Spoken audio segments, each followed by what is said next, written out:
Hello, hi, this is Michelle. I am taking over for Trust this week. So I am going to be your host for the next couple episodes, and welcome to PLA Backstage Pass.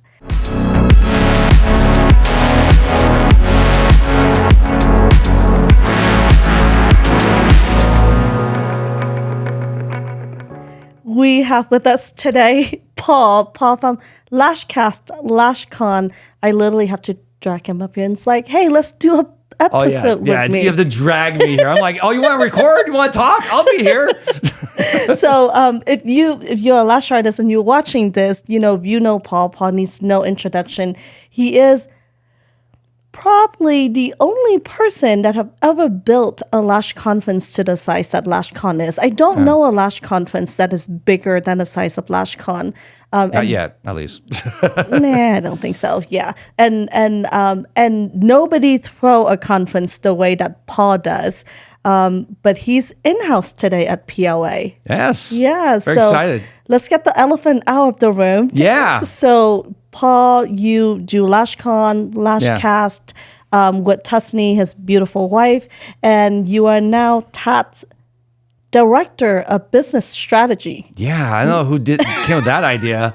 Why did that happen? I don't know. Yeah, I'm here now at TAD, or otherwise known, we're in the basement or the dungeon. The dungeon. Yeah. Well, TAD is our is PLA's sister company, and it is now currently in the dungeons. Yes.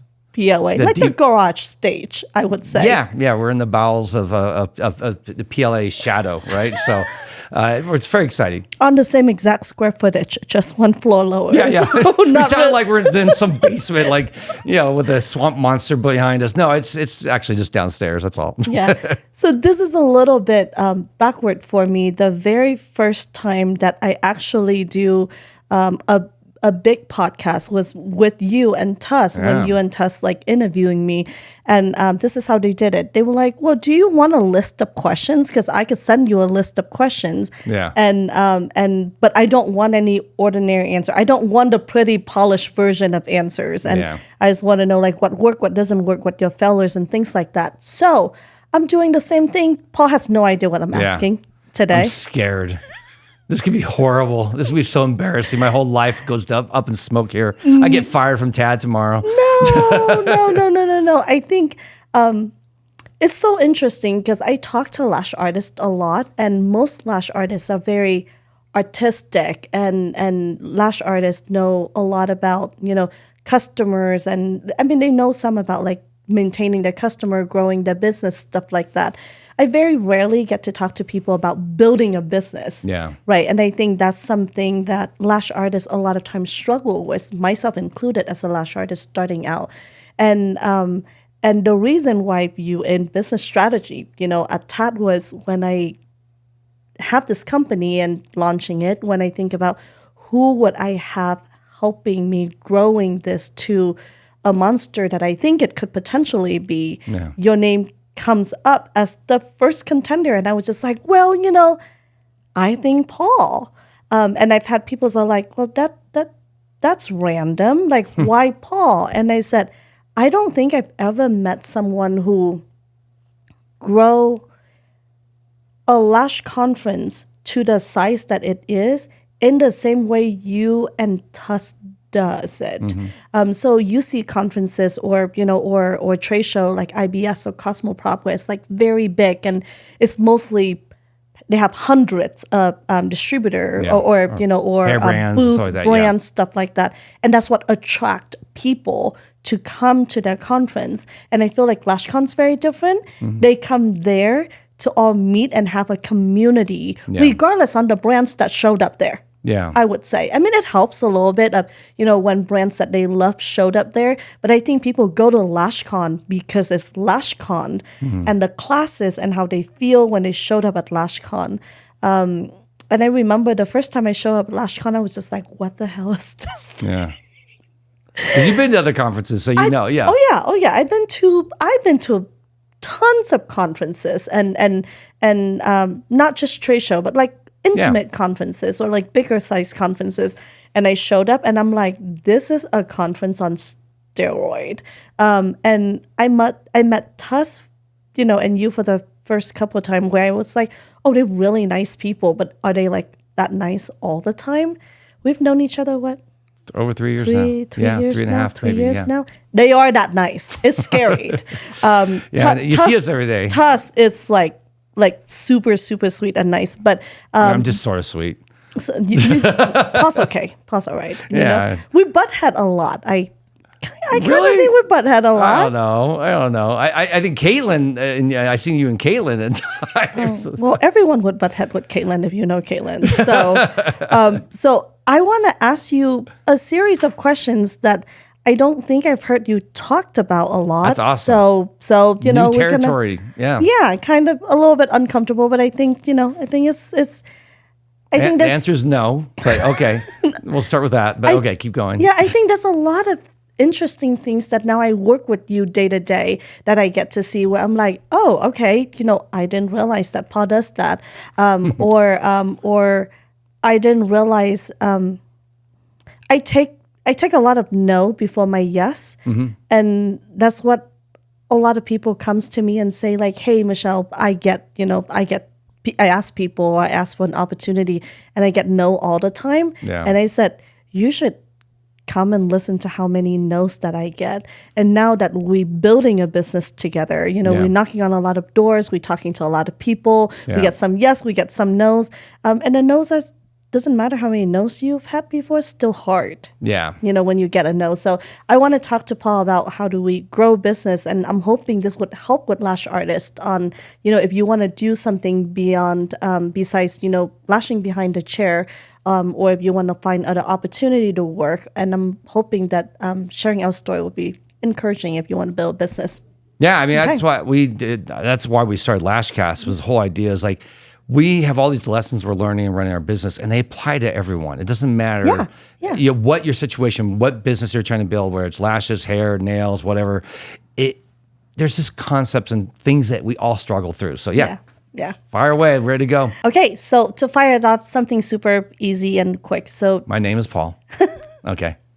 And if you are a lash artist, you should probably know that, because you should probably go to LashCon where you see Paul.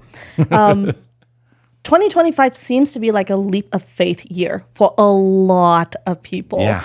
Myself included. Yeah. And you too. Yeah. You too. I moved. Yes. So you moved to Reno. How are you settling in? Good. Do you hate Reno? He hated the idea of Reno, by the way, when he was Tuss loved the idea of Reno. I was like, no, why would we ever want to live in Reno? It's like, I mean, I've never seen Reno 911, but I know enough about it that stereotype is there. Reno 911 was shot in California. In LA. I know, yeah. It's not shot anywhere here. I'm like, we're not like that. We're not like Reno 911. That's what I thought too, because I moved here from Arizona. Yeah. And I told my husband, the only thing I know about Reno is Reno 911, and it terrifies me. Yeah. And he's like, babe, that was shot on like Hollywood Boulevard. And I'm like, oh, okay, well, I guess. But are you getting around? Are you? Yeah, I mean, we found actually, you'll be surprised. I think we found a place that does light. You might watch What is it? It's in Sparks in the northern part. I don't know if you've been up to a fun place. It's only been there for a couple of years. What is it called? Taste of a sip of Saigon or something like that. Have you been there? Okay. The owner said it's her mom's recipe. She had a restaurant for 20 years in LA or whatever.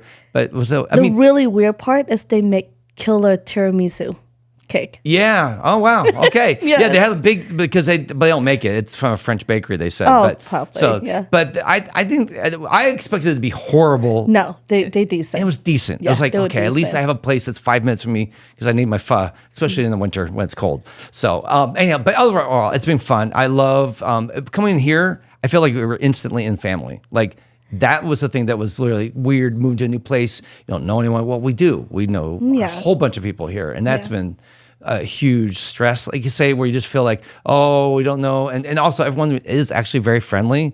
LA, people just pretty much flip you off when you say hi to them. Here, everyone's like wants to talk. And what's weird is everyone almost I've met is from California. So I guess they form when they come here and they change all the evil drains out of them and they become nice and friendly? I don't know. I'm convinced it's the traffic that makes everyone miserable. And it's and I mean, who likes to be stuck in traffic all the time? All the commutes and everything there must be insane.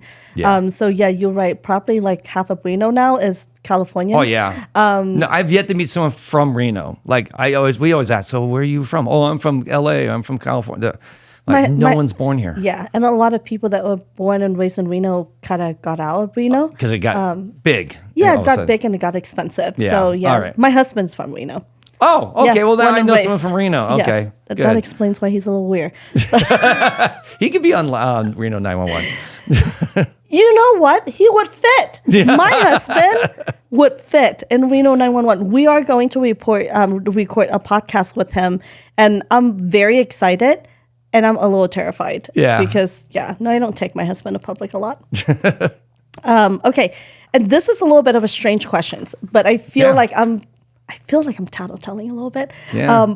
But by now, I think we have, how many lash artists we have that work for PLA now, that move from being a lash artist to being, to working like a corporate job, 9 to 5. We have Trust, Erin, Blanca, Chandrina, Loretta, Tuss, Ashley. Ashley, yeah. So we have like 7, the OG 8. of all the transfers, yeah. We have 7, 8 lash artists that, quit their job as a lash artist or a trainer and then kind of come to PLA and work a full-time job, Yeah, and 9 work to in a 5. cubicle.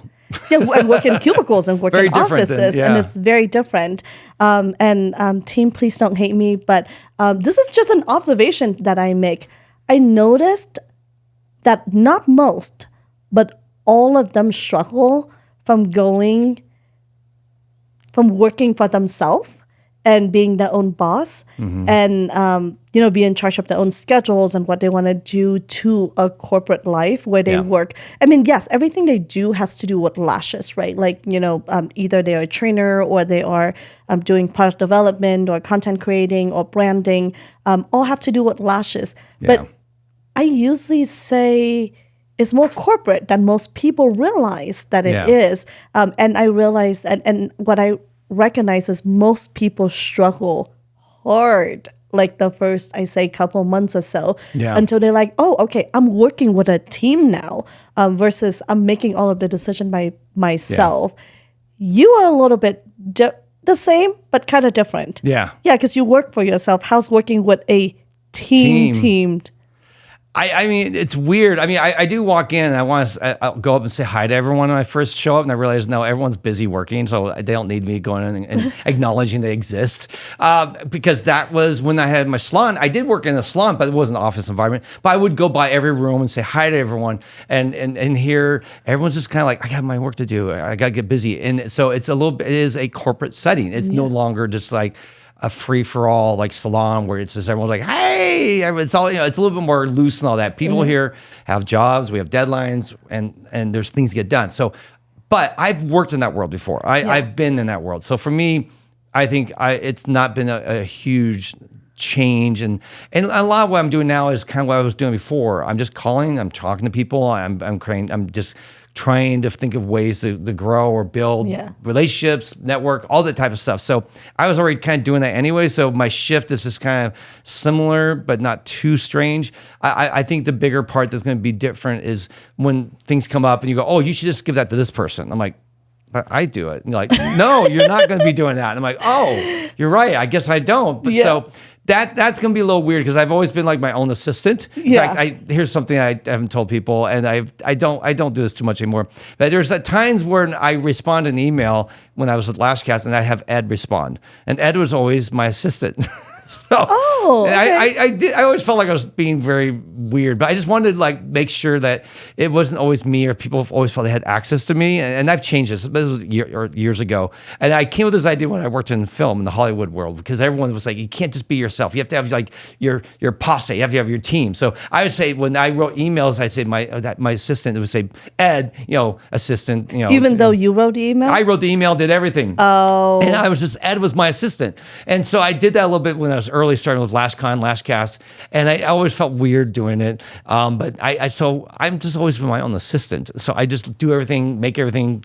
But now here I realize it's a team. So we're going to need to learn to work, unloads things, ask other people for help and all that. So delegating is the one skill I think most people don't have. yeah.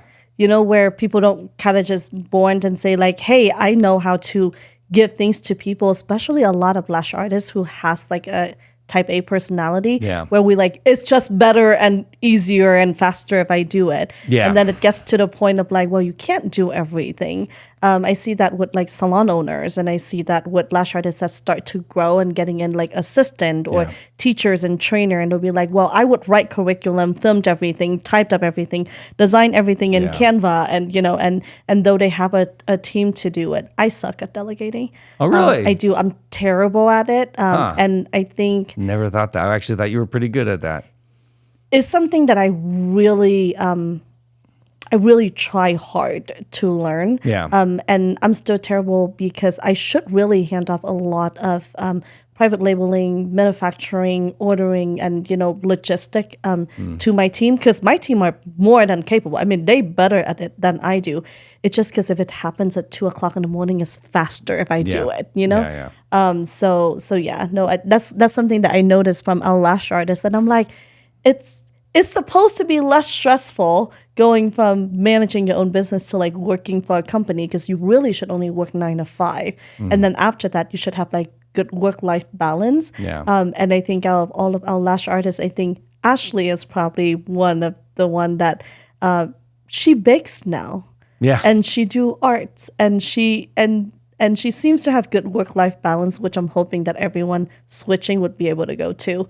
But yeah, no, I see email from you at like 2:00 in the mornings all the time. Unfortunately. Unfortunately. By the way, I was going to say about the one thing that's really interesting, that the dilemma I think lash artists face when they are trying to learn to delegate.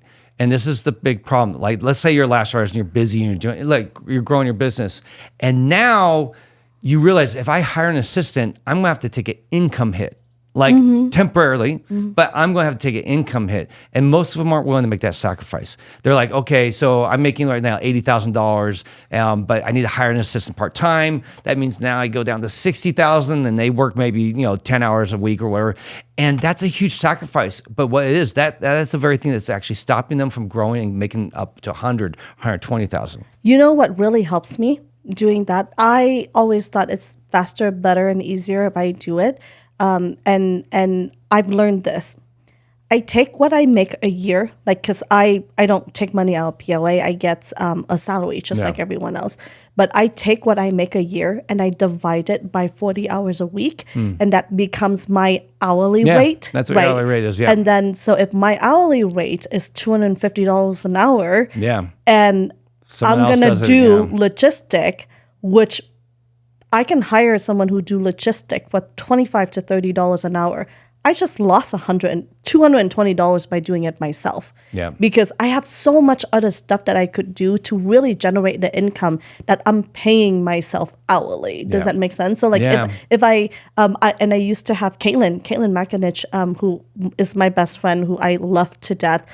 She is the star example of like, hey, you have to delegate, because she does everything so good, so quickly. And fast. Oh my God, she's fast. so fast. And she would do a lot of the things herself. But I, at one point, banned her when she worked at PLA. I banned her from ever making a Canva graphic, because I said, if you make me a Canva graphic, that is the most expensive Canva graphic that I've ever paid for. I don't care how fast does it takes you, because at her level of experience and how much, she's really benefiting the company, she should be focusing on bigger pictures. So it goes for the same for lash artists, right? I mean, if you can take in clients, or if you can grow your team, train them, and then they bring in incomes for you, you should be doing that instead of making a price sheet. And I think what you said is a really good little way of figuring out is, what is your hourly rate? What are you charging? If you make a certain amount of money, that's what your hourly rate is. If you can go on Fiverr or Upwork or some other place to say, look, I could hire someone right now to start doing creating my graphics, creating this or that. all of a sudden you buy back that time. Yeah, you're going to be paying out. Maybe you'll make a little less money short term. But if you're smart and it actually is a money maker, don't hire someone to get you coffee. No. Because that's not making you money. Yeah. But if they free you up so you can do other stuff and they're not costing you, I mean, they may cost you a little money, but their activities generate more revenue. Whether it's like helping you create materials for sales, like for training, like that type of stuff. I think lash artists would go faster and make more money and grow their business much quicker. Absolutely. This one's a little weird. That's nothing weird. I've learned this. I love you and Tuss like so much. But I've learned this, I think after 3 years of us being friends, is you don't really sugarcoat things. You don't. You kind of say it how it is. I try. Yeah, you kind of say it how it is, and you kind of go, hey, this is what I think, and I've seen time where you have conflicts and you're disagreeing with people, where a lot of time people either walk away or people come back and say like, hey, let's meet in the middle, or let's, talk about this, whatnot. You've never been worried about expressing how you feel. Yeah. Has that ever cost you a business deal? I'm sure it has. I'm betting right now there are brands that are not working with me because I said something. I mean, actually, here's an example of one. A brand about a year and a half ago reached out to us. It was like, hey, we really want to bring you on to help create content. Like, it just be UGC. So we're like, yeah, we'll love it. Here's our rate. And they said, fine, whatever it was. We were going to get like, I think a couple $1,000s a month just to create content for this brand. And we were like, cool. I said, do you know what we say and the things we do? And I go, yeah, you guys talking about lashes and business. Like, no. Let me tell you what we talk about. And I said, we do this. And I talked about some of our best practices that we think. And we have a philosophy. If everyone's going one way, we like to go the opposite way. So if everyone's lashing one way, then we're going to do it differently. If everyone's doing business one way, we're going to go a different way. So with that kind of as our MO, I shared some of those ideas and they were like, oh, no, we can't work with you. It was like, oh, okay. So we're just not acceptable. I said, no, you guys aren't like towing the party line. There's certain ways you do things in this industry and you guys do things kind of do your own thing. And I say that, some people are like, oh, so you guys are just obstinate and weird. No, I promise you, when we do all this stuff, it's not because we want to just be weird. We do it because we actually have talked to experts in whether it's medical experts, business experts, and we look for the best ways of doing it. And then we don't just follow the crowd. We don't just follow whoever says this is the way we did. I mean, for what? 15 years, our industry said, don't get your lashes wet. Tuscany was wet in lashes in 2006. Right. Like literally, like almost 15, 20 years before anyone else thought it was okay to do, Tuscany was doing it because she went and figured out, no, actually cyanoacrylates need moisture. It's not it's opposite. So that's kind of the thing we do. And I know, and I jokingly even said this yesterday in my live, I said, I think I was talking with Christina, we're doing a live and I'm like, hey, there's brands that, everyone loves Christina and all the people who hate me will work with Christina because I do know there are a few brands out there that I say things and I am direct and I'm trying to help actually. Yeah. I've actually told brands that this is not in your best interest. Let me just give you a tip. And then afterwards, like, no, I don't want to work with you anymore. It's like, I'm trying to help you. I'm not saying this to be mean. I'm not saying this to be vindictive. I actually am cheering for your brand. I want to help you grow. But people have a hard time changing, and if it's too close to them, it means, this is their baby, right? This is their business. Yeah. They care more about business than anyone, and I get that. But it's really good. And then this is where self-awareness is a superpower that very few people have, I think. But if you can be self-aware, and when someone gives you help and you can understand they're not my enemy, they're pointing out a flaw in my business, but they're not my enemy, I need to embrace that and at least consider it before I reject it. But sometimes that doesn't go that way. They just cut you off and go, well, you're not my friend.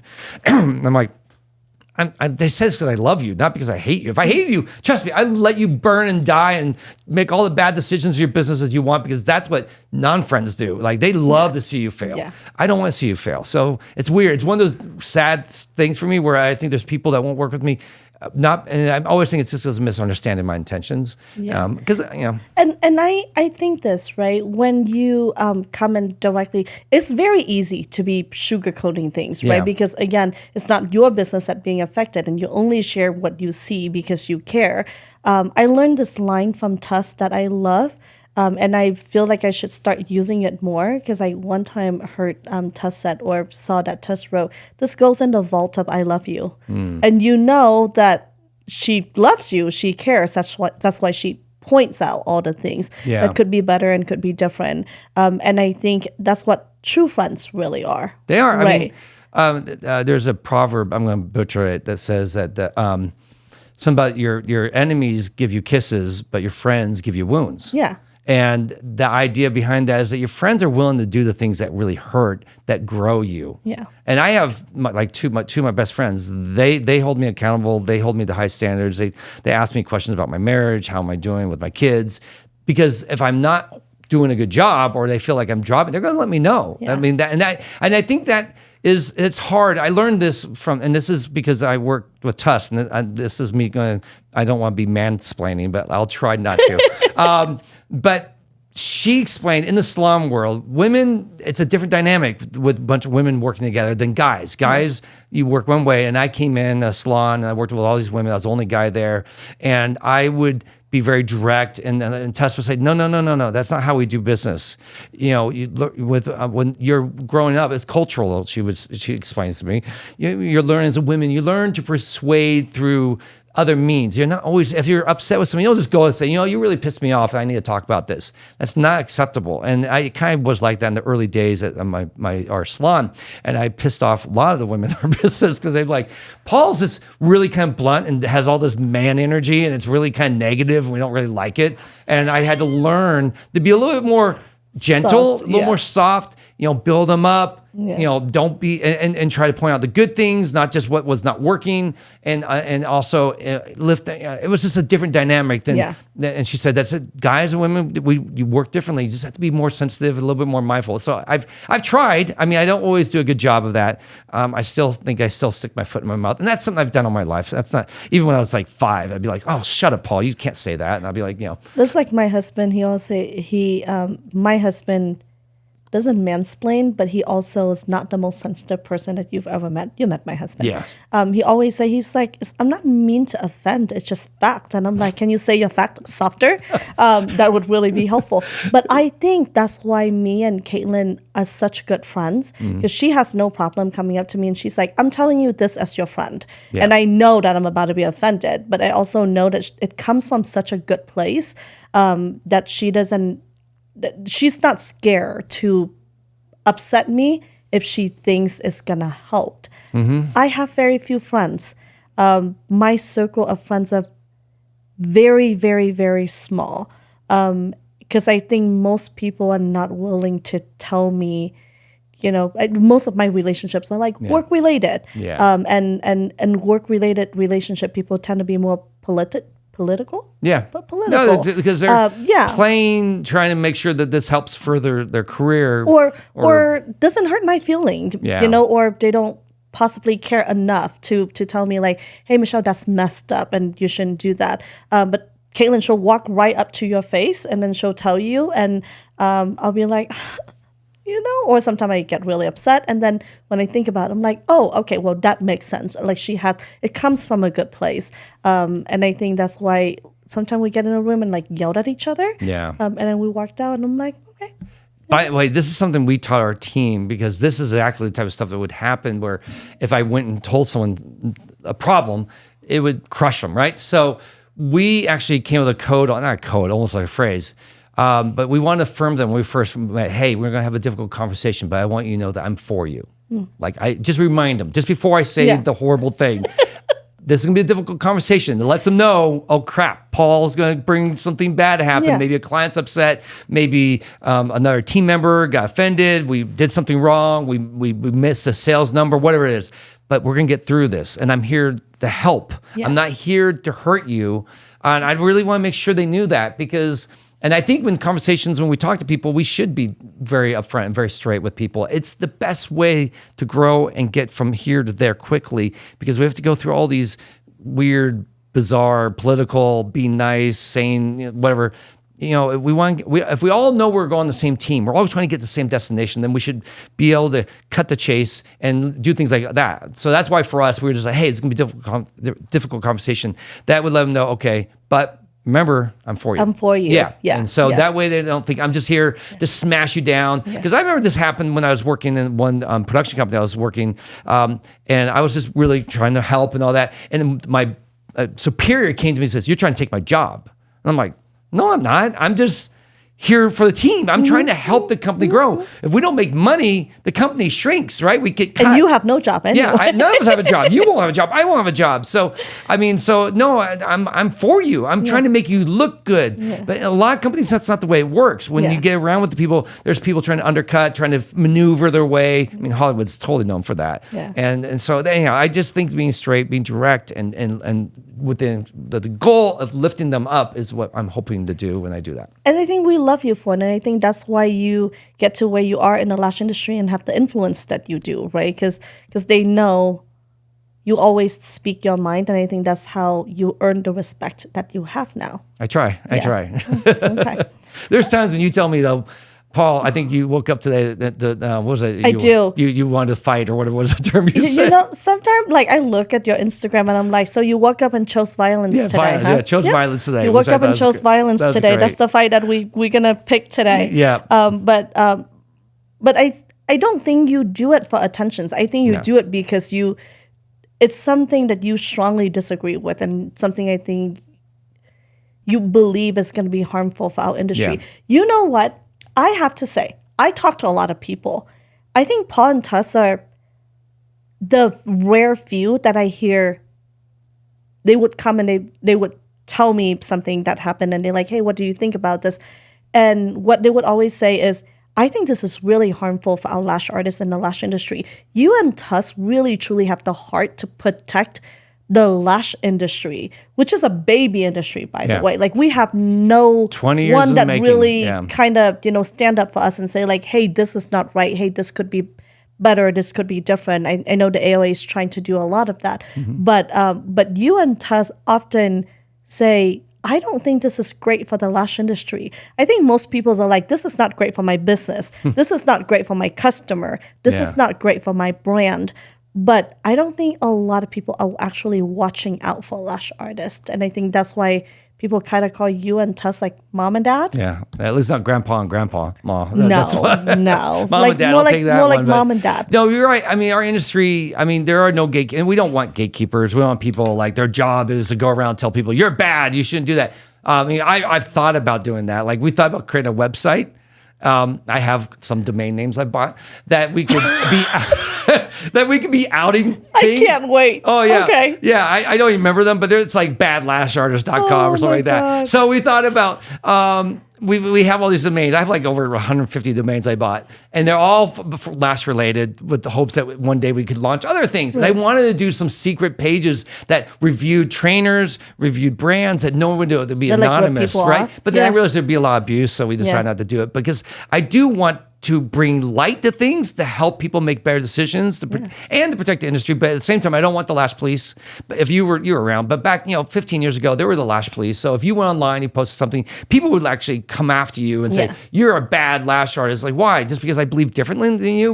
We're very much the big tent. We believe that we're all united by lashes, and there's many ways of approaching this. Like, there's not just one way. Now, there are bad players. Like when people came up with MRR crap, and they were just trying to sell you a training through them, and then you're supposed to sell that same training to your friend, and I'm like, you guys, none of them are lash artists, by the way. Yeah, and none of those are lash. And by the way, no one selling MRRs is doing it now. No, I mean, it only took about 6 months before that train crashed and burned. And I know it burned a lot of people too. Where I bought one. By the way, I bought one because I was so curious to see like what this is about, and I looked at this and I'm like, most of these were written by AI, and there's nothing special and awesome about that. And I truly believe that's what hurts the lash artists that just entered the industry that doesn't know any better, right? And they went in, they're like, "Oh, holy crap, like I just got ripped up. Pay $700-$800 for something that it's silly, because it doesn't apply for most of what they are doing." And that hurt our industry, and that's one of the reasons right now where I even talked to big trainers, they can't sell trainings. No one can sell trainings. And part of that, it was many reasons, but that MRR thing was one of the things that made lash artists go, "Nope, not buying an online training again. They all suck." It's and I've talked to one of the top trainers, I would say, in the lash industry, where she never had issue like selling. Every time that she post up a class that she they has, sell out in hours, right? Sell out in minutes. Like she'll announce it on Instagram. I'm going to release it at like 3:00 today, and usually it's sold out in minutes because she had 10 spots per class, and she only have a couple or 3 class a year.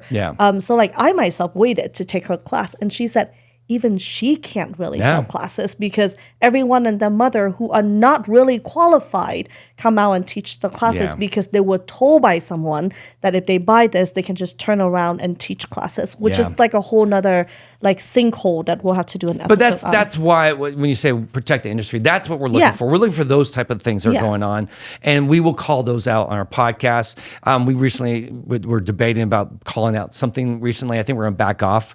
We're going to do our first ever podcast where we called out an individual, but we decided we actually talked to that person, because here's something we do. If we have a beef with you, we'll never announce that to the world. We'll always come to you directly. Like if someone, let's say, says Paul's bald and ugly, like I'll call them and say, just say it to my face so I can hear it. And they'll say, Paul, you're bald and ugly. I'm like, all right, good, that's true. So we move on, right? Because at least they were, but if I just hear it through a grapevine, or worse, they're trying to do something in the industry that hurts the industry or belittle someone, I will reach out to them and say, you know what, I think this is what you just did was really unprofessional and hurtful. And I think, you should rethink how you do this in the future. Or I even think better, I think you should go apologize or fix this or something like that, because I think that would be the right way to go.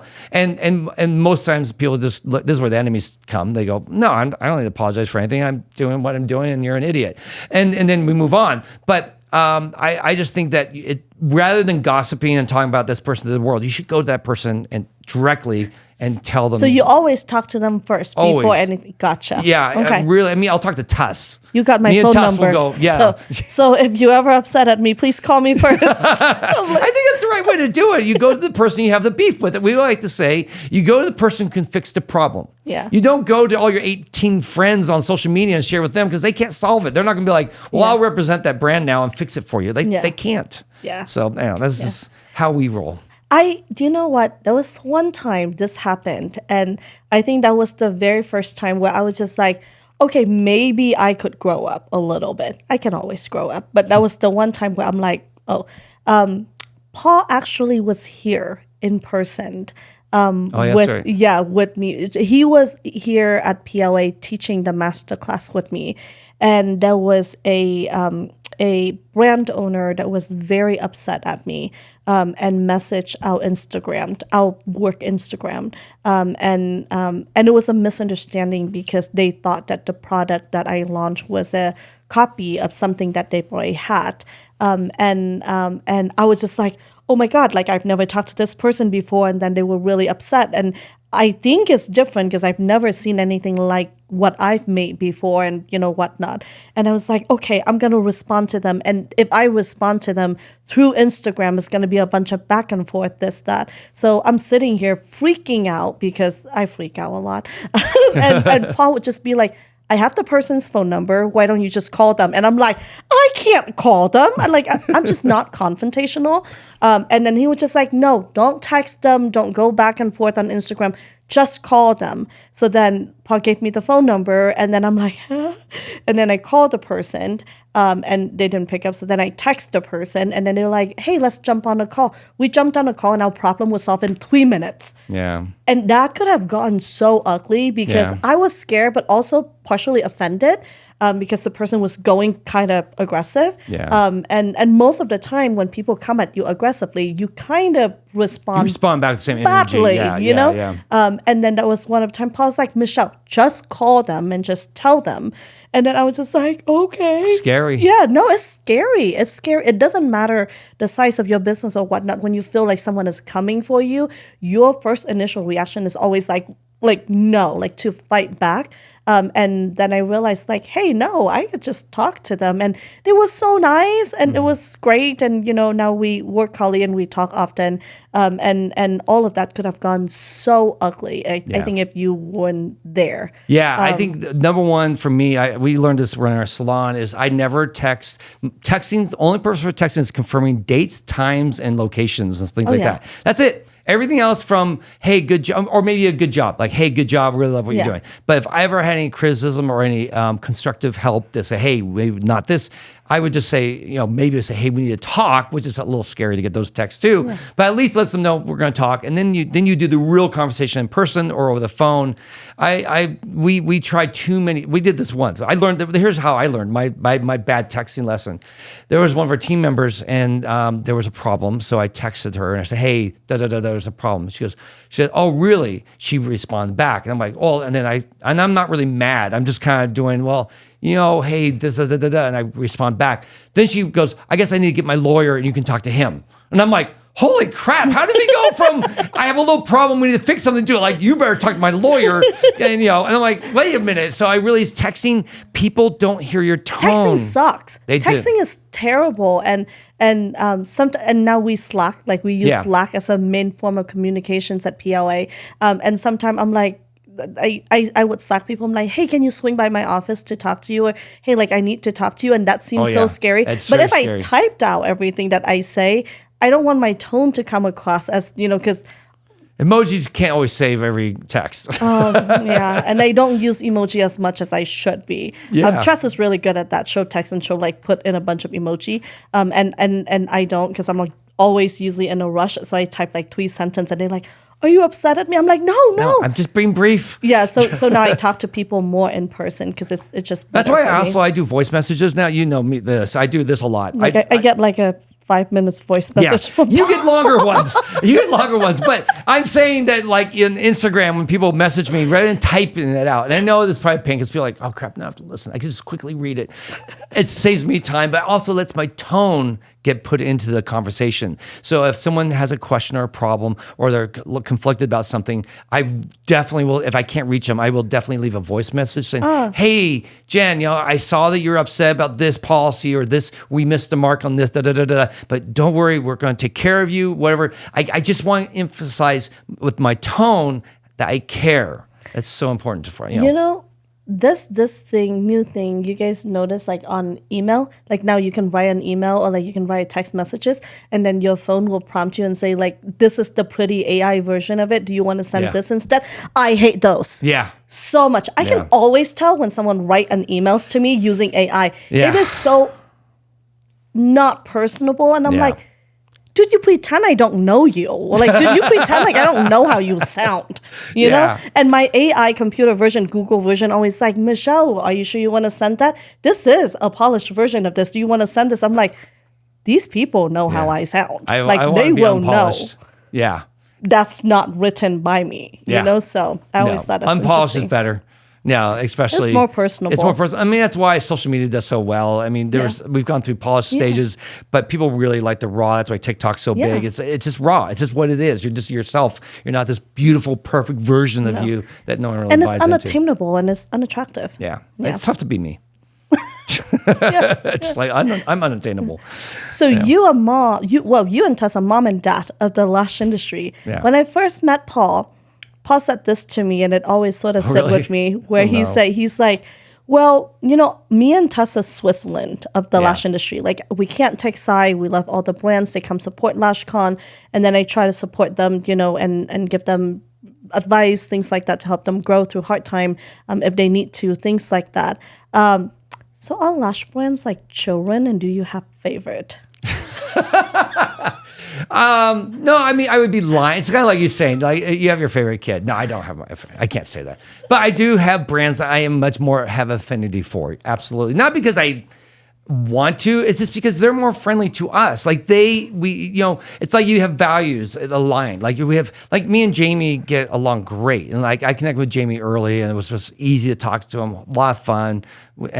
Also, Maddie and Elliot. I mean, the first day I met them, Who doesn't love Maddie I mean, and Elliot? spent I think 2 hours on the phone with them. When I first found out about their podcast, I called them. I said, I found their number, and I reached out and I said, I need to talk to you guys. And I just hung out for like 2 hours laughing, talking about and giving help and support with any questions about podcasting, And it was just really, really fun. And I connected. So, but at the same time, I fight hard. That doesn't affect any of my decision making when it comes to what we do with LashCon on who gets what. it's all based upon merit. You could say it's all based upon who pays the highest fees, whoever pays that. That's what you get. Okay, I have a bone to pick with the lash industry. Yeah, I know. When it comes to this, I've heard from countless people saying Michelle is Paul's favorite. Yes. And to a point that I did something super silly, and I'm kind of embarrassed to say, I ignore Paul at conferences. She won't see me. Like if I go up and hi, and she's like, hi. Yeah, like if I see Paul at conferences, I would be like, hi, and then I was just like walked away, and he looked at me like, what the hell's wrong with you? But where's I'm like, my friend? Yes, well, but I also don't want people to think that you are friendly with me because we're friends, you know, or I'm Paul's favorite. Every time that people say like PLA or Michelle is Paul's favorite, I really so want to pull out the receipts of everything we pay for at LashCon. Just make sure you know this came at a high price. No. So when we jokingly talked to Jeff, he is LVP, used to be LVP of finance. Anytime I say, hey, people say Michelle's Paul's favorite, and he say, just show them the receipts that I pay for at LashCon. But I know that you and Tuss fight so hard for what I call the underdog. Yeah. Of the lash industry, because I would randomly get a text from you or Tuss about like, hey, Michelle, can you help this person who wants to open their own brand or who wants to find their own manufacturing? And then they'll tell me about a brand I've never heard before because they just started out, that they were smaller. And the amount of effort that Paul and Tuss put into helping and connecting them with the right people is probably more connection than Paul introduced me, by the way. But I don't think it has anything to do with the size of the company. No. I think it's that if a lash company is bigger and they pay for more sponsorship, then obviously you have to give it to them. Yeah. Because they pay for it. It's a sponsorship that available to purchase our top through sponsors LashCon. pay like, thousands, $12,000 or something like that. Well, our other sponsors pay $1,400. The low, and that's not mean that I don't appreciate the little guys. In fact, we will do more hand holding for the small brands. We will call them. We will support them. We'll answer questions. We will reach out to them. So we care about our small people brands as much as we care about the big brands. Actually, I think smaller brands gets more in terms of hand holding than bigger brands, because bigger brands usually have a system, right? They have an SOP for trade show, and they look at an email. I probably talked to Paul maybe 1 or 2 times just to prep for LashCon of like, what are we going to give away?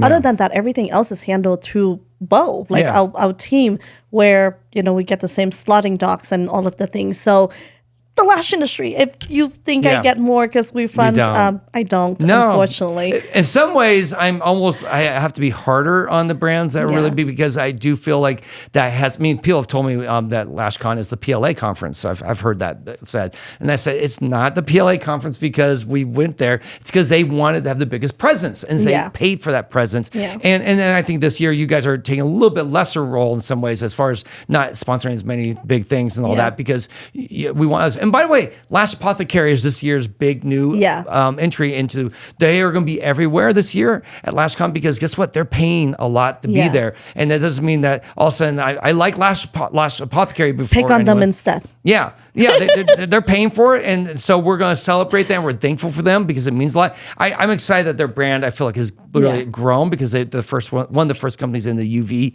market, and it's really served them well. And they're wonderful. And they're so sweet. They're such nice people. Yeah. I think this year we're scaling back a lot on conferences, and spending our money a little bit on different way of marketing. We're focusing more on like education. So we're doing the same room at LashCon, but we're not going to have a giant booth. We're going to do more giveaway than actually selling products. Yeah. So just trying different things to see like what resonate with our customers a little bit more. That's why every time that I hear people say that, I'm like, I'm petty. Yeah. And then I ignore Paul for, I think, like a few conferences. The first conference, you were friendly to me. After that, it's been all downhill. It's been horrible. I was just like, but hi, Paul. Or if he comes over, I'm like, I'm good. She wouldn't let me hug her or something like that. She's like, I'm going, oh, okay, never mind. I'm just handshake. Okay. It was awkward. It was a little weird. Okay. My next one, which I'm dying to actually know. Oh, no. You run LashCon, which then give you access to 100 plus brands. Yeah. And you probably are the only one that have that many lash brand CEOs' phone number in your cell phone. I think so. I yeah. don't think there's Yeah. anyone else that have, Yeah. access to that many brands owners. And you and Tess also been in the lash industry for, Tess been 20 years? 20 years, yeah. So in 20 years, you've seen the rise and fall of so many different lash brands, Yeah. going from small to really, really big, and then kind of plateau and then sort of go down, and then you see new brands coming and stuff. Yeah. Do you see anything as a common of brands that is rising to be really big and then start falling? And then for all of our listener that's watching, if they own a brand, a lash brand, what do you think is your best advice for them to maintain their growth and stay relevant in the Yeah. lash industry? That's not easy. I think I like to say there's a 7-year cycle for brands that they rise and fall on. It's not exact. It's just a range. Yeah. But because I believe we have gone through 3 ages in our industry. We had the early age, which started around 2004, lasted about 2011, 12. Then we had the new age, which started around 20 then and went to about basically to COVID. And then COVID, the game changed. And now we're in what we'll call our third age, which is, by far the most upsetting of all of them because it's You think this is worse than COVID? right now, absolutely. Yeah. Yeah. COVID was like, unless you're in California, it was like a 1, 2, 3 month disruption, but you went back to your life. California, we went 9 months without being able to work. It was crazy. But that said, but overall, most of the nation did not wait 9 months. I think New York did and California. So, but this season now is the first time the industry has, I think I told you like 2 years ago, I think our industry is about to collapse. We're going to see the first ever contraction of our industry ever. We've always grown. Every year for 18 years in a row, grow. Different brands would come and go, but at least there was always growth, though. There's new opportunities, new brands, new expansions.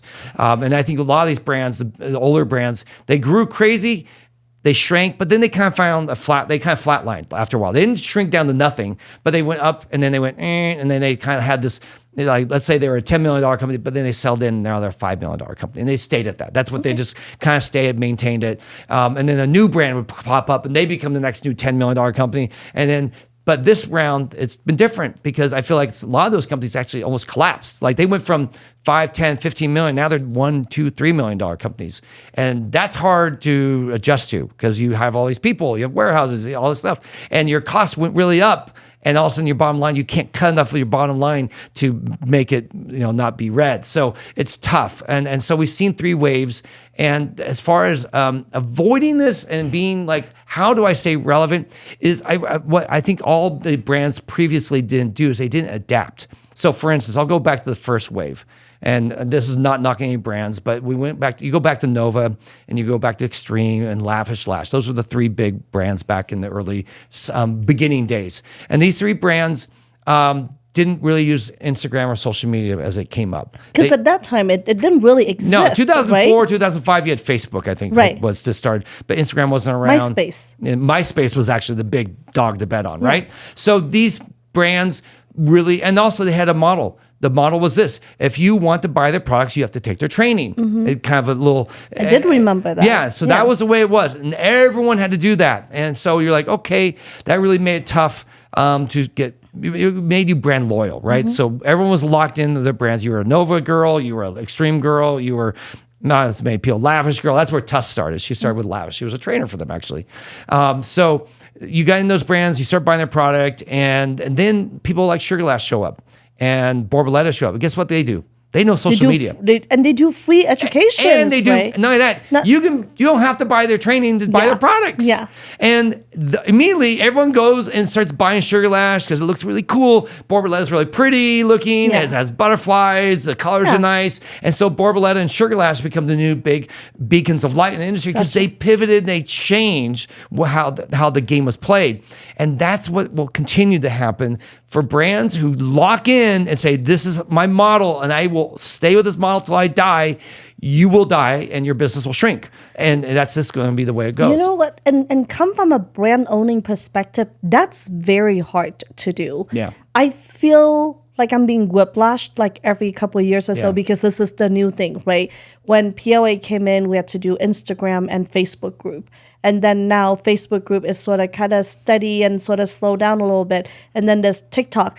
I feel like every day my marketing team comes and like, hey, now does this. And I'm like, if someone come and tell me there's another platform we have to actually, dedicate times to make content for, I'm going to hang myself. How many can we do, know? But also I think that's the new generations of how people obtain information and know about you and whatnot. The amount of people that have no idea who PLA is and they are a lash artist is insane and so exciting to me because I'm like, that's many people I can hopefully convert to be PLA customers. So I see a couple brand like Bobaleta's been around for a long time, and Bobaleta is probably one of the rare brand that stayed credible for a long time. And as PLA grow with I have no business background, and Jeff does. How our VP of Finance, he does have business background. I think that's the only way that we sort of ride through, all of these changes together. And we have a really talented marketing team that kind of help navigate through this. Because often they come and they be like, "We need to do this," and I'm like, I would not be upset at all if Instagram collapsed tomorrow. I think most of our industry feels that way. And we go back to like the guerrilla email, mail paper marketing. I would be okay. Flyers on cars. Yes, I would be okay. I would be handing out flyers at like salons because I don't understand Instagram all that well. My team does. And it's just so difficult for me. So I can't even imagine the next wave of whatever wonderful things that comes out on social media that we have to adjust to. There's a book called Who Moved My Cheese? And the whole premise of this book, it's a story about two mice who go to get their cheese from the same place every day. They're lab mice, right? So, or rats, which I can't remember now. Anyhow, they go there to get the cheese every day. And one day the cheese isn't there. And so there's a dialogue. Well, what do we do? Where do we go get our cheese? Like, well, one rat says, no, I'm going to stay here. And I just know it's going to come back. And the other one's like, no, it's gone. We have to go find it. We're going to have to go find where the new place the cheese is. So one eventually ventures out and he explores the maze and goes and finds other places and eventually finds the other cheese. And the other one doesn't. He stays back and never learns the lesson. And that is the one thing that every business that will succeed knows, that the cheese will move every couple years, if not every month practically. You got to change. Oh yeah, and this too, Jeff, our VP of Finance, said this to me. We are scaling down on how much effort we actually put on social media, and I feel like I shouldn't be saying this, but I will. This is okay. Maybe you this want is to listen backstage. to it, and maybe you want. Yes, it's backstage. You're supposed to tell people. And we came and we say, hey, let's post less on Instagram because it takes a production to make a video and post it on Instagram. And our team is constantly pumping out content, to either features products or do skills, educations, all of the things. And let's spend that resource, time, and money somewhere else. And at first I'm like, wait. We're posting 7 times a week on Instagram. What are we going to do? What he says to me really resonate with me. He said, Michelle, all the people that follow us on Instagram already are our customers. If we post 3 less time a week, it's not going to make a difference. You're just touching the same people over and over and over again and hoping that you sell more. It doesn't work that way. Doesn't translate. Yeah, but it works the same for lash artists, right? So if you do things exactly the same way, you always advertise the same way, and you don't expand to do, customer giving your customer loyalty card or referral program, and you just run ads on Facebook, it doesn't work all that well. You can spend a tons of money and run Meta ads or Google ads and stuff like that, but it doesn't. If you keep doing the same thing, it doesn't just always work the same way.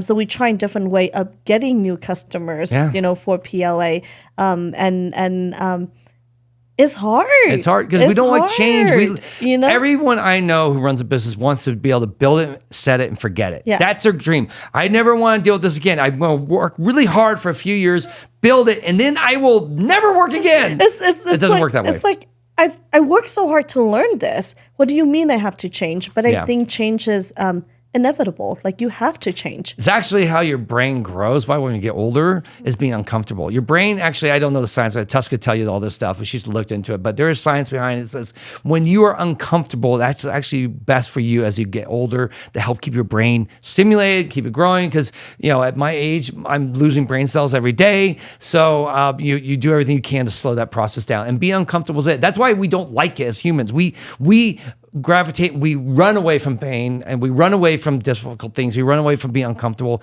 But truth is, if you really want, I think, succeed and you really want to grow, that's the very thing. You have to walk into it and embrace it and accept it's part of the journey. Yeah. It's part of the fun. 2025 has probably been the hardest year in PLA's business. Yeah. And I'm not... I joined at a good time.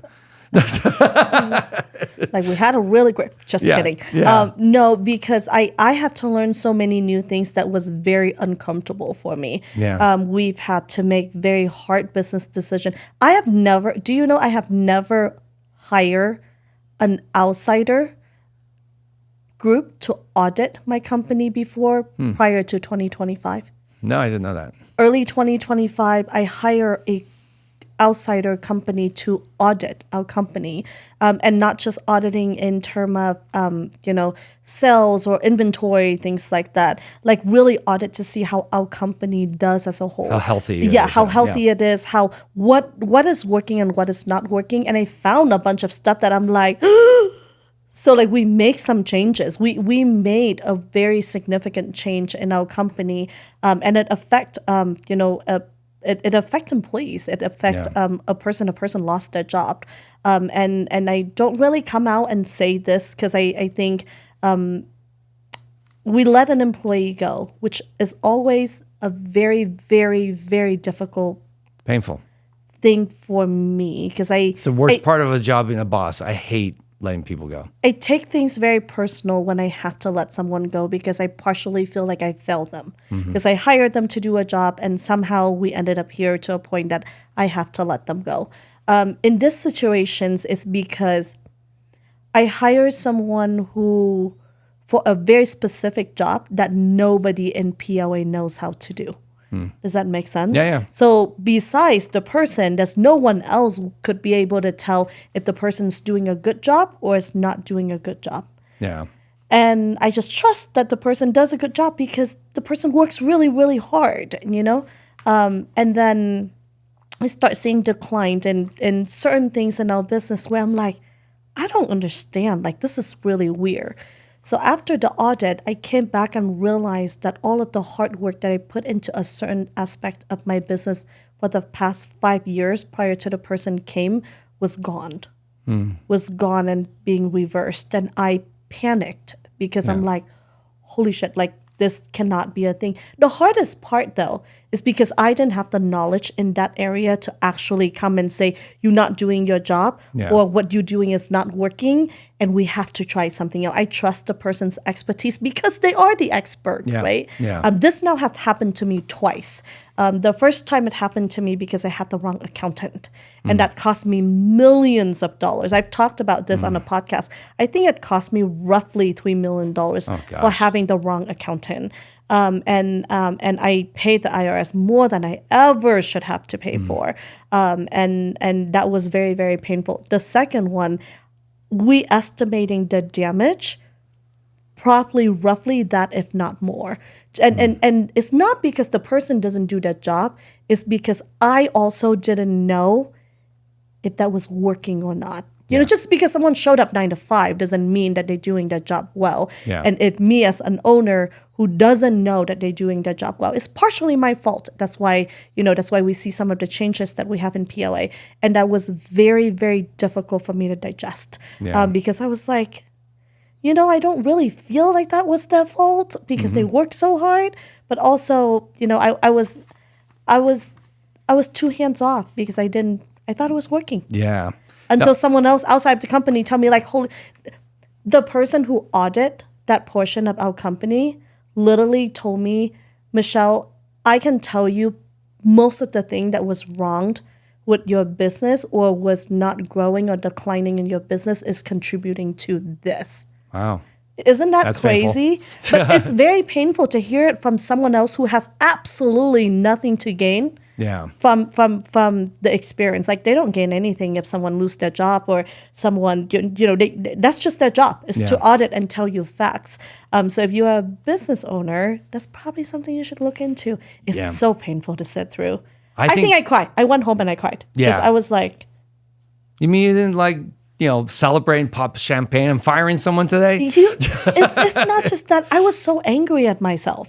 I was so angry at myself because how did I let it go that far, that long, and not actually knowing this could destroy my company? It could destroy my company. By the way, that's one of the reasons why you do succeed, because taking personal responsibility for something is the difference between someone who always kicks it off to someone else. There's other owners I've known, and they blame everything else. Well, it's bad, the economy, it's bad, this. This happened, and you blamed yourself. Said, I hired this person. I didn't check the metrics. I didn't know it well enough to be able to judge it. It's on me. It could have been really easy going, I hired an idiot, blah, blah, blah, blah, and blame that person. And that's what a bad business owner does. They will blame everyone else and say, they screwed me, that person screwed me, that person screwed me.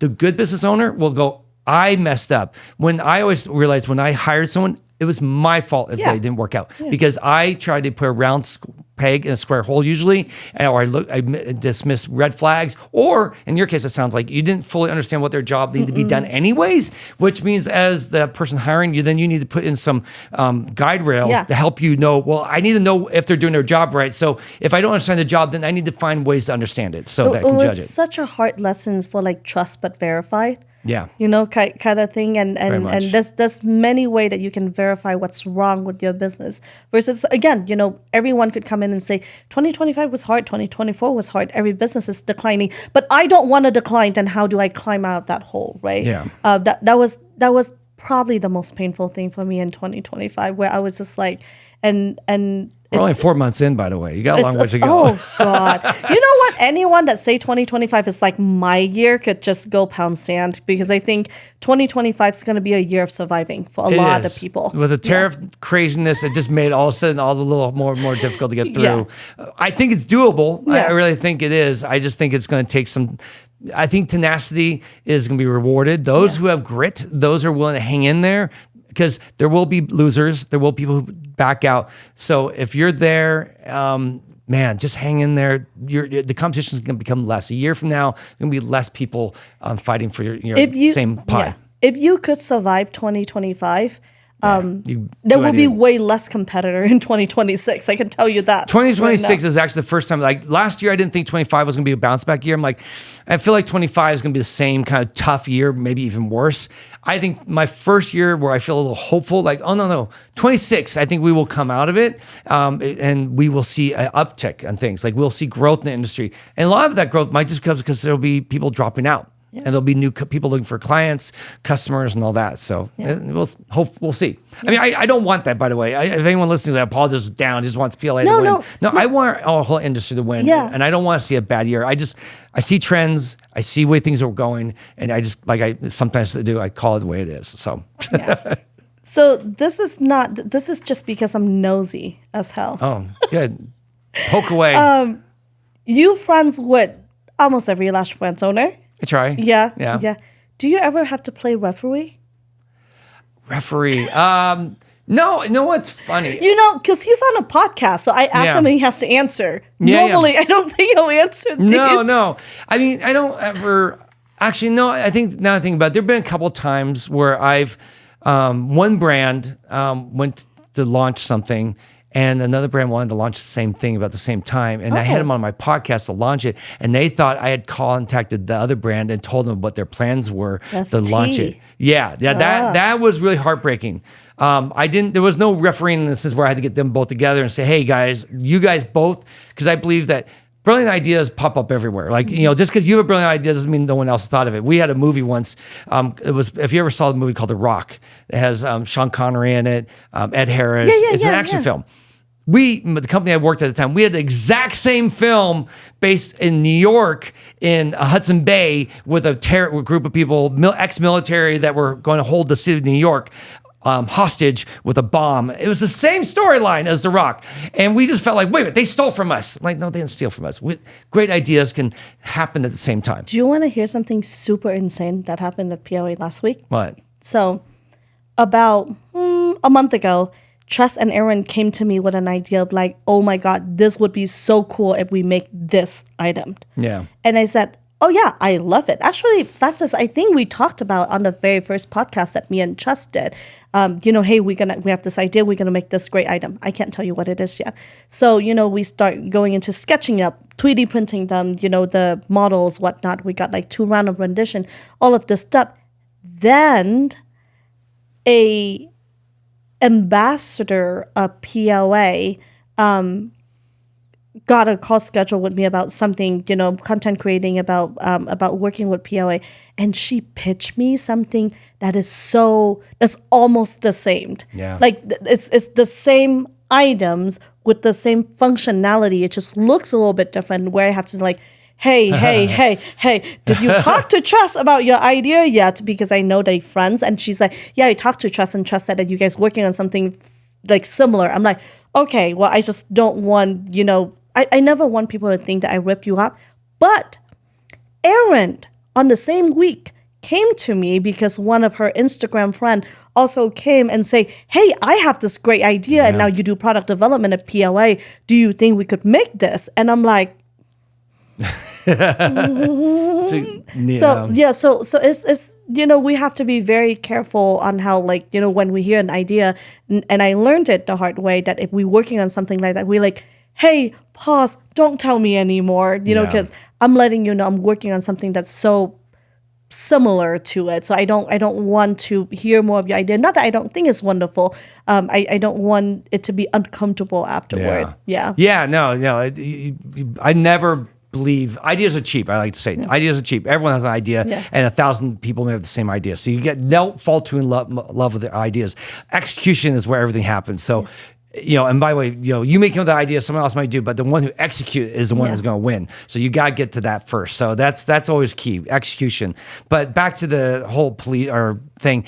Actually, one of my favorite stories, as I know, happened with you, and I didn't have anything to do with this, but you guys had a misunderstanding with the brand, and then we accidentally put you right next to that brand at LashCon, and you guys actually got to talk and make up and clear the air. And for me, that was really special, because that's always what LashCon's been about and what we try and do. While yes, I will say things, I'll be direct, I may try to upset you, but in the end, we're trying to build our community and be honest and real with each other. And sometimes, again, being put next to someone unintentionally that you don't get along with can maybe reap rewards where you can, at the end, go, you know what, they're not such a bad person. We do this at LashCon. We do a toast at LashCon with all the brands, and we invite all the brands there, because the small ones, the big ones, doesn't matter who you are, before we do the trade show, because our goal is for the brands to meet each other and become friends. Because I believe, yes, you're competitors, but you know what? You can still be friends and be competitive. And Paul, I learned this. It's always so much worse in your head than it is in real life, because then, that's all build up non-communications do, where you be like, I'm so angry, they so mad at me, all of this stuff, and often you just come and we'll talk and we'll be like, oh, it's fine. So that's our cool. self-talk is always horrible. Like, oh my God. Absolutely. It's terrible. Okay, so the last questions that I really have for you is, with owning LashCon, and then in a time like this where the lash industry feels like everyone is going to leave and go do something else besides lashing, because it's hard unless you are a very established lash artist or a very established salon. It feels like, hey, am I going to bring enough money in? Whatnot. Do you have any advice for lash artists? Lash artists. Just stay in business. Should they quit and go do another job? No. I definitely believe that no one should quit. I mean, there is a time. I will admit, there is a time. We actually did podcasts on this, where when is the right time to quit, right? Mm-hmm. And there are certain things. I don't want you to beat your head against the ground if you can't get clients. Like, I met someone recently. I felt so heartbroken. She was like, I've been in business for a year and I get one client a week. And I almost wanted to tell her, you know what? I think you need to find another job. Mm-hmm. Because if you've been in business for a year and you can get one client a week, there's something wrong. Either your technique's not good, your customer service is not good, your marketing's not good, you have no referral programs, you have no reward programs, there's something not working, and either you need to have a really deep conversation with yourself, an honest one, and go, I need to change drastically, because you can't build a business like that. There is a time when it's like, you know what, I tried, and it's okay. There's no shame. We closed our salon in 2019, and I thought it was going to be the worst thing in the world. It actually was a blessing. And we were grateful for it. And we look back now as we love the years of the salon, but closing the salon and moving on to new things was actually really beneficial to us, both I think emotionally, financially, and every way we looked at it. So there is a time to say no. But for most people, if you're in the middle of it, I think one of the things that none of us know we have until you're in the middle of the fire is grit. No one knows. Do you really have grit? Do you have what it takes to hang on longer than everyone else? It's kind of like if you ever watch Survivor, the TV show. They do these little things where they have to hang on to something or hold balls or do some sort of endurance test. And no one knows who's going to win. In fact, surprisingly, sometimes the smallest person is the one who wins the endurance test because you think, oh, there's the big muscle guy and he's going to totally outdo everyone. First. And they sometimes are the first to go out. They don't have the grit. They don't have the ability to endure pain longer than that little, person who's like 5'2" and 90 pounds. And you're like, oh, that person's going to lose for sure. And so that's you don't know if you have it until you get into the middle of the test, the gauntlet, the fire, whatever you want to do it, and just find out what you really are made of. Do you have the stuff that makes you special, that separates you from everyone else? And if you think you have it, then hang on a little longer, but be willing, like we said earlier. Don't just keep doing the same thing over and over and over, think it's going to get better, because it's not. No. It's not working. Change what you're doing. Market different. If Instagram isn't working for you, dump Instagram. You don't need Instagram to grow your business. No, you don't need Instagram to grow your lash business. No, your lash business. Do something different. Maybe you just need to go out and make friends with hairstylists and partner with them and get them to refer their clients to you, and you give free lashes to all the hairstylists in your area. Maybe you just need to go out in the streets and start passing out cards. I know it feels so old-fashioned, but you know what? If you have a great deal, I knew one brand that did this. There was a hair salon. They would launch new communities. They would spend the first month, they would hire all their staff. They would give them cards saying free haircut, not free color, none of that stuff, but free haircut, which is a cheap service. They would hand out hundreds of those out. Hundreds of people would come in and they would be booked out in the first month. Yeah. No money though. Yeah. The next month they'd be booked out and they'd have their salon set up in 1 month. Yeah. Fully booked out. I say we grew Paris, the salon that I own, the Paris salon, to 45 staff with no Instagram and Facebook. Yeah. And there's other ways. Yeah, there's so many other ways to grow your business if you're a lash artist and you want to stay in business. And if you enjoy doing lashing, I would say if you hang on now and you don't quit and you can work through this hard time and cut your cost, look at your book, see what do you have to make in order for you to survive. And that's then one number you should focus on and see where else can you cut costs and not spending what you normally would have and survive through this time. Because guess what? If you leave lashing and get out there to the regular market job, it hurts everywhere. It doesn't just hurt. The whole economy is bad. So we post, can you believe this? We post a job for warehouse for PLA, and job pays between like $17 to $18 an hour when you first come in, and it goes up after you meet quota, whatnot. $17 to $18 an hour entry level warehouse job. In 48 hours, Corinne got over 200 applications in Reno. Yeah. There's only 500 people in Reno, so that's crazy. And she got 200 applications. She had to shut the posting down because it would take her 2 weeks to go through all of the applicants. It hurts everywhere. So I want to, encourage you, if you're a lash artist and you have some clients, do different way. Pick up a part-time job if you have to. Yeah. And then when the economy bounce back, or try different way to gain new customer, as other lash artists drop out of the race too. Because a lot of people not dying. Yeah. People are not going to stop doing lashes.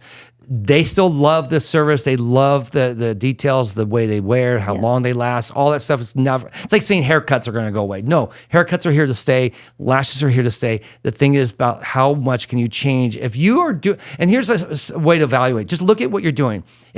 I like to say this all the time. If you're doing what everyone else is doing, you're average. Average never wins.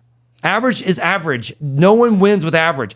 You have to be exceptional. So that means if your lashes only last 1 to 2 weeks, you're below average actually. Then you need to go get some new skills. If your customer service is like, oh, I'm just really friendly, I'm nice to my clients, they come in, they say their name, they get in the bed and all that. That's average. Okay, everyone else does that. You need to find ways that make you different so that people are talking about you, going, holy mackerel, I went and saw Paul for my lashes, and it was like going to the Ritz-Carlton. It was special. It was so fun. It was so neat. Right now, if you are in the service industry, your service has to feel like it changed change people's life Yes, in order for you absolutely. to stay in business. Yeah. And I say that as someone who goes to get service done. Like I get a massage, I get a facial, because that's the only rare time that I have for myself when my phone has to be off.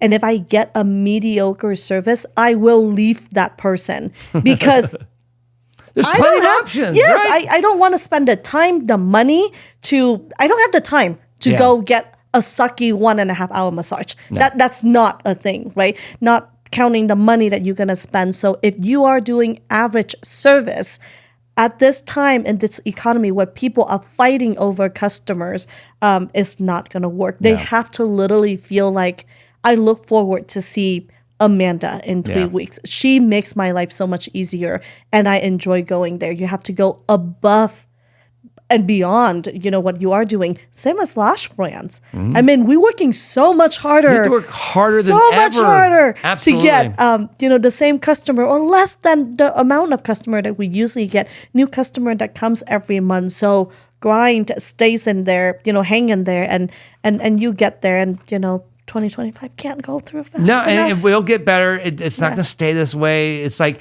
people think like 2008 was a good lesson that things get pretty crappy quickly, but it doesn't stay that way. Yeah. So don't feel like this is the new normal. Lashes, no one likes them. I can't do anything. Change your game. Have some self-awareness. Be very honest with yourself and pivot, change, and you will get through this time better than other lash artists because others are going to quit. And by the way, if you come to LashCon, I promise you, you'll get that fire and you'll get that connection and encouragement that will actually make you want to keep going. It is so weird because I've heard people talk about like LashCon's cool, LashCon's is amazing. I went to LashCon for the first time and it feels like I was high. I've never been on drugs, but I imagine if you get high, that's what it would actually feel like. And I left LashCon. We'll quote you on this. Yeah, no, I left LashCon and I was like, I don't understand what just happened the last 3 days, but man, I love my job and I love the lash industry, and it feels like it has more meaning than what I'm doing every day of selling lash tray. It really, truly is the first time I feel like, holy shit, what I'm doing is connecting to a lash community. Yeah, part of family. A part of the family where, I mean, PLA was a COVID baby, so there was no family before that, which is us in a garage. Yeah. So if you're a lash brand, I would definitely say go once. It's not that insanely expensive. I actually think I've gone to a lot of trade show, and LashCon is more on the affordable side of trade show. Like I go to IBS and Cosmoprop where they just rob you blind. But LashCon, you get so much more, and you get people that dedicatedly actually go there to see you as a lash brand versus seeing a millions, hairstylish, nail stylish, doesn't have anything to do with you. So don't let those numbers blind you where they go, hey, my trade show has 300,000 people that come and visit you. 95% of them are hairstylish or nail people. Nail and techs, it doesn't yeah. and it doesn't actually support your business.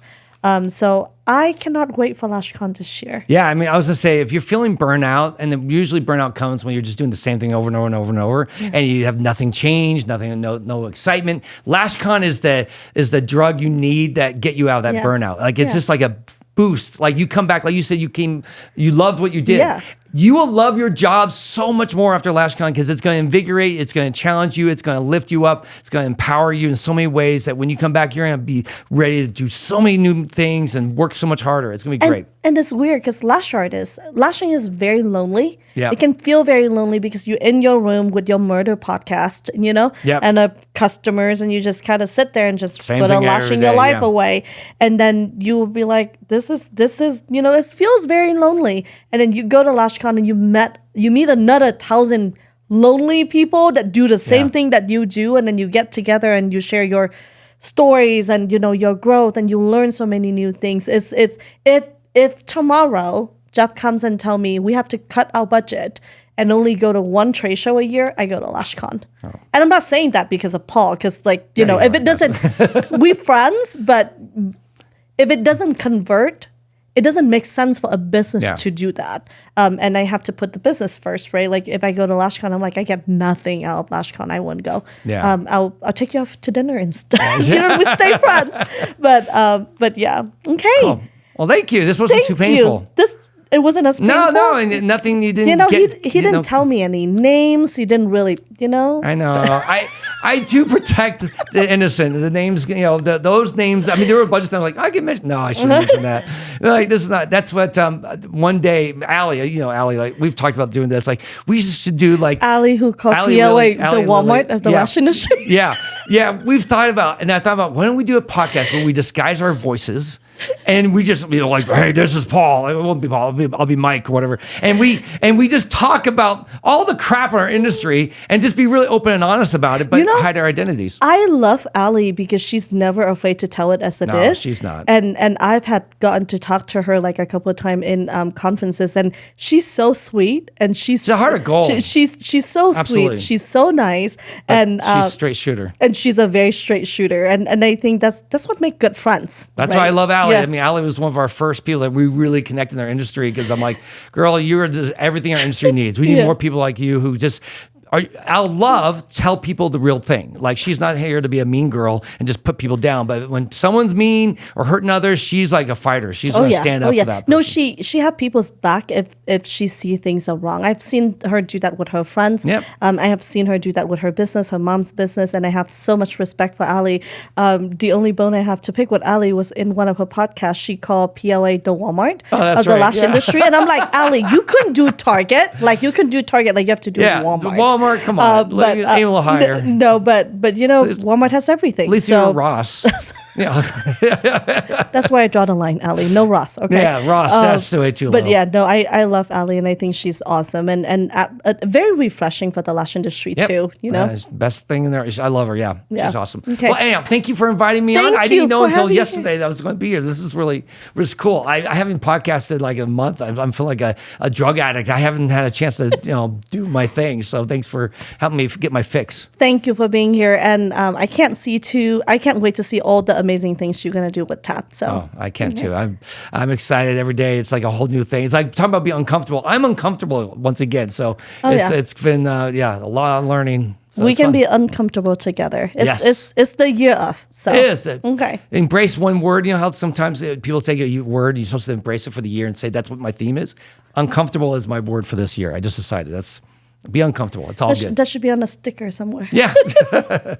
We also just start something a little bit new. If you want to have certain questions, if you want certain guests to be interviewed, if you want me to talk about any topic or anyone at PLA to talk about any topic, you can email us at backstagepass@plapro.com, and we will do our absolutely very best to answer your questions. I want to make podcasts about something that you guys want to listen to. So if there's anything you guys want to know or ask or anyone you want us to talk to, let us know, and we'll make it happen to the best of our ability. Yeah. Thank you so much, and we'll see you guys soon.